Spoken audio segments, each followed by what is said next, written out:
Littérature, saveurs culinaires, peinture, documentaire. Le festival Étonnant Voyageur de Saint-Malo est bouillonnant de culture.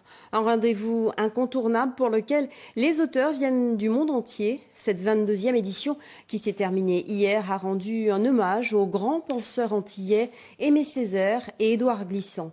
Christian Tortel, Fabienne Léonce, Nicolas Dalban.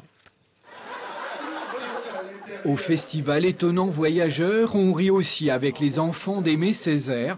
Thème de cette table ronde est la présence congolaise, guadeloupéenne, camerounaise ou française d'Orient chez Mathias Sénard, prix Goncourt des lycéens. Il a apporté cette immense puissance de liberté par le langage, par la poésie en prose, par une immense simplicité qui devient une arme contre le colonialisme à son époque, mais aussi pour la liberté en général. Et je pense que c'est quelque chose qui doit vraiment parler encore aujourd'hui et qu'il va le faire encore pendant des siècles.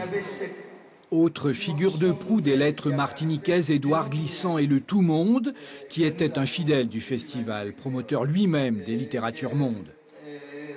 Que nous ne savions pas être une autre forme d'humanité.